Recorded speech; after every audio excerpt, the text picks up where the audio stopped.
Now, we've seen the damage that was done to Sue's Verge. It was horrendous. I can't believe the way they've attacked it. These agaves over here, it's unlikely they're going to recover. They were just hacked back. But here's the good news. Our friends from Facebook, they've come over and they're madly helping tidy this thing up. We're going to turn this around. I've made a few quick phone calls. Rich Grow Garden Products is a 100-year-old gardening company and they've jumped on board with wetting agents and a coarse pine bark mulch.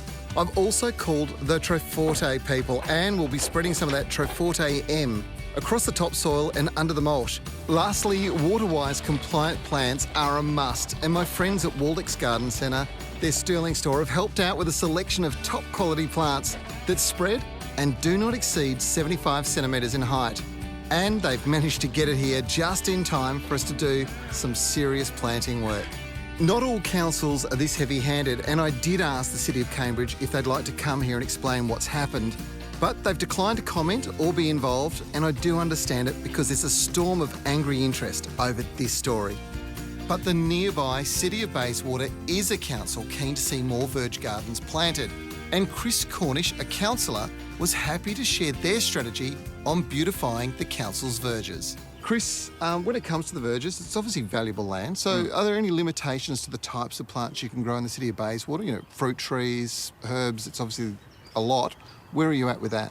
Bayswater's still working out the finer details of their new Verge policy, but other than spiky, sharp plants close to where pedestrians or cyclists might travel, I think there'll be very few limitations. It needs to be remembered that what you grow on the Verge isn't necessarily your food, so my herb Verge garden is open to neighbours and passerbys to pick up some herbs for their nightly meal. Yep, which is fantastic. So in a way, they feel like you're doing a great service for the community too. I hope so.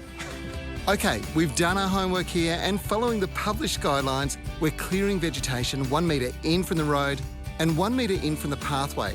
That's 80 metres that'll only be mulched, and it's designed to ensure that there's no trip or blockage hazards in place for people arriving. All the taller plants have been removed, and in fairness to the Shire, they were in breach of the rules. And this is all about ensuring a clear visual access for any cars moving in and out of the property. OK, West Australian garden, sandy soils, poor quality, you really need to do a lot of work with it, and this is what we're going to do. Megan, my friend here, is going to take care of this. Megan, thank you. These are planting tablets. It's that Troforte product. It's full of microbes. As soon as it gets moist, it really takes off. One plant, one tablet. That's the rule. So that's into the the plant bottom. food. The roots are going to grow down really deep, so it means it's water-wise. And then this is a really interesting product. It's a combination of trace mineral nutrients and microbes. One of these per square metre, please, over the top, and it'll break down all the old leaf matter and so on and turn it into fertiliser and improve the soil. So we're feeding from the ground up. Then it's time for the plants to go in.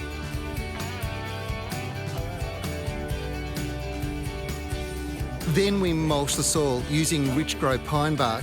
Applied to a depth of 100 millimetres, you're going to get great results.